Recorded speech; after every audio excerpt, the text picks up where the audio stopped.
Hi,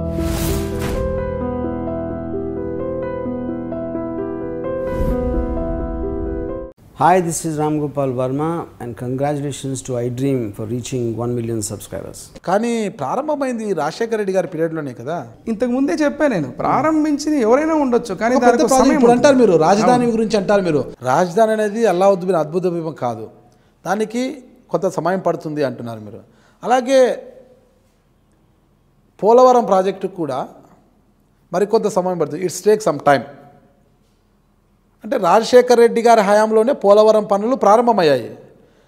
అంటే అక్కడే అంతవరకు శిలాఫలకానికే పరిమితమైన పోలవరం ప్రాజెక్టు రాజశేఖర రెడ్డి గారి హయాంలోనే పనులు ప్రారంభమయ్యాయి.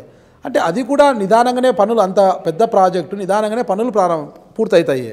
అలాంటిది మీరు ఎందుకు పూర్తి చేయలేకపోయారంటారు? ఇక్కడేమో రాజధాని అంటే రాజధాని అనేది ఒక అద్భుత దీపం కాదు, ఇట్స్ టేక్ సమ్ టైం అంటారు. అక్కడేమో పోలవరం ప్రాజెక్టు రాజశేఖర రెడ్డి గారు పూర్తి చేయలేకపోయారంటారు. పోలవరం ప్రాజెక్టును పనులు ప్రారంభించింది రాజశేఖర రెడ్డి గారు. ఒక విషయం మీరు కూడా అర్థం చేసుకోవాలి, పోలవరం వారు ప్రారంభించిన రోజు ఆంధ్ర రాష్ట్ర విభజన జరగలేదు.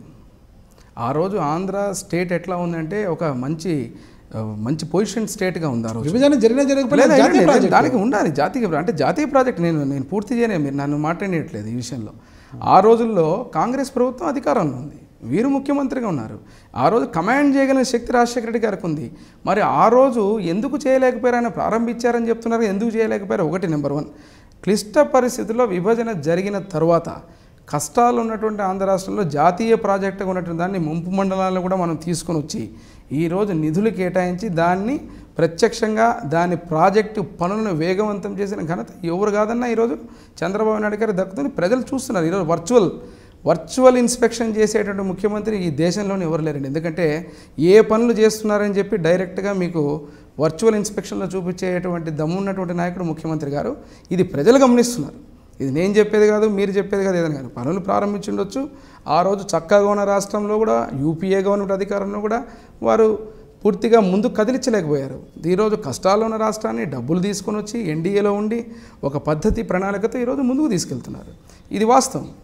ఇది కాదని మీరు చెప్పలేరు, ప్రజలు కూడా చెప్పలేరు. ఇది అసలు పట్టిసీమ అనేది ఒక దండగమాలైన ప్రాజెక్టు. పట్టిసీమ ఎందుకు కట్టారు? పట్టిసీమ కోసం వెచ్చించిన 1300 కోట్ల రూపాయలన్నీ కూడా బురదలో పోసినట్లనే అనేసి ఇటీవల కాకు కూడా ఒక నివేదిక ఇచ్చింది కదా. కాదండి, ఈరోజు ప్రాక్టికల్గా ఒకటి ఆలోచిస్తే కృష్ణా డెల్టాకు అక్కడ నీళ్ళు ఇచ్చి first time in the history of Rayalaseema శ్రీశైలంలో ఒక అడుగు కూడా తగ్గకుండా అక్కడ డెల్టా అవసరాలు తీర్చిన తర్వాత రాయలసీమకు ఇక్కడ ఉన్నటువంటి నీళ్ళు ఇవ్వగలిగాం మనం అంటే ఇది కేవలం పట్టిసీమ. ఇక్కడ నన్ను అడగాల్సిన అవసరం లేదు, ఇక్కడ ఉన్న రైతాంగాన్ని మీరు అడగొచ్చు. పులివెందులకు కూడా నీళ్ళు ఇవ్వగలిగామంటే మీరు ఈరోజు ఆ యొక్క దూరాలోచనతో ముఖ్యమంత్రిగా చేసినటువంటి పని.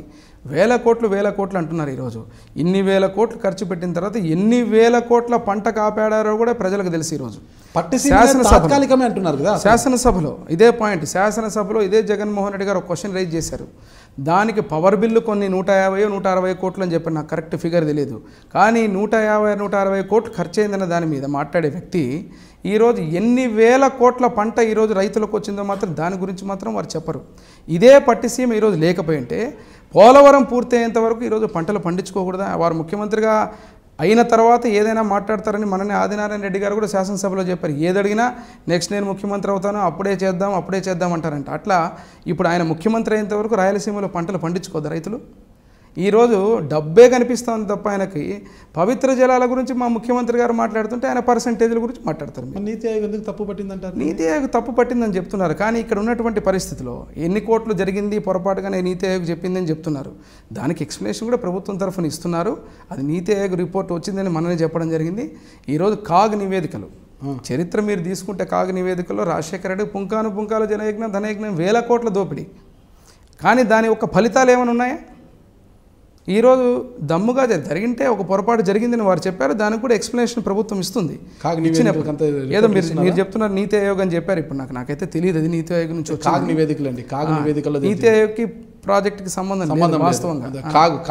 కాగ్ నివేదిక ద్వారా వచ్చిండొచ్చు. అది దానికి కూడా ఒక ఎక్స్ప్లెనేషన్ ఉంటుంది. ఇటీవలే మొత్తం పత్రికల్లో కూడా వచ్చింది కాగ్ నివేదికలు కూడా. కాగ్ నిగ్గు తెలిసింది అంటే ఇవన్నీ కూడా దాదాపు ఇన్ని వేల కోట్లు వృధా చేశారు. అసలు ఈ పట్టుసీమ అనేది వృధా అనేది ఇన్ని కోట్లు బురదలో పోసినని కాగ్ కూడా ఒక నివేదిక ఇచ్చింది. ఇవన్నీ కూడా టెక్నికల్గా కాగ్ చెప్పిందో లేకపోతే ఏదని చెప్పినా ఆ రోజు కాగ్ నివేదికలు రాజశేఖర రెడ్డి గారి హయాంలో చూసుకున్నట్టు కాగ్ నివేదికలు పక్కన పెట్టుకుంటే వాటి యొక్క ఫలితాలు శూన్యమండి. సున్నా.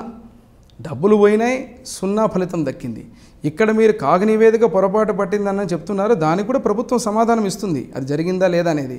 కానీ ఇక్కడ ఫలితం మాత్రం వేల కోట్ల పంట ఇటు రాయలసీమ కృష్ణా డెల్టాలో కాపాడినటువంటి ఘనత మాత్రం చంద్రబాబు నాయుడు గారిది. కాగ్ నివేదికలు ఎవరు చూస్తారండి? ఈరోజు చెప్తున్నా, మీరు చెప్పారు.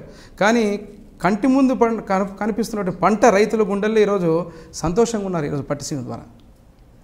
అంటే కాగ్ నివేదికలు వేస్ట్ అంటారా? నేను వేస్ట్ అని చెప్పను. ఎవరు చూస్తారండి అంటున్నారు? నేను వేస్ట్ అని చెప్పను. అంటే నేనేమంటే ఎవరు చూస్తారనట్లేదు. సామాన్య రైతు దగ్గర పోయినప్పుడు పంటను కాపాడాలి. పంటను కాపాడాల్సిన సమయంలో మీరు కాగ్ నివేదికలు ఉంది అది ఉంది అని మాట్లాడినప్పుడు ఆ పంటను కాపాడేటువంటి అవసరం ఉంటుంది. ఆ పంటకి ఈరోజు రాయలసీమలో ఈరోజు ప్రతి ఒక్క రైతు కూడా నీళ్లు పారించుకోవాల్సిన ఆవశ్యకత ఉంటుంది. కానీ అట్టని చెప్పి మనం పొరపాట్లు చేయాలని చెప్పట్లేదు. అక్కడ జరిగిన దానికి సమాధానం ప్రభుత్వం చెప్తుందని చెప్తున్నాను నేను, అంతే తప్ప కాగ్ నివేదిక వేస్ట్ అని చెప్పట్లా. కాగ్ అనేది ఒక చాలా ఉన్నతమైనటువంటి దాని మీద రిపోర్ట్ ఇచ్చేటువంటి వ్యవస్థ అది. ఇక్కడికి వచ్చినప్పుడు మాత్రం నేను చెప్పే యాంగిల్ ఏంటంటే రైతాంగానికి ఈరోజు పంటని కాపాడినటువంటి వ్యక్తి చంద్రబాబు నాయుడు గారు అనేది ఘంటాబద్ధంగా ఈ రాయలసీమ కాదు, కృష్ణా డెల్టా కాదు, మీరు ఎక్కడికి పోయినా రైతాంగాన్ని పిలిచి అడగండి ఇది వాస్తవమా కాదో వారు చెప్తారు.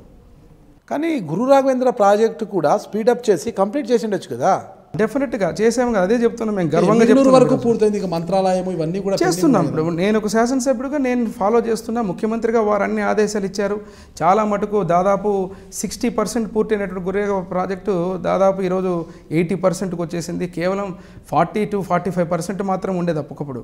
ఇప్పుడు దాదాపు మనకు 80% దాకా పూర్తి వచ్చింది.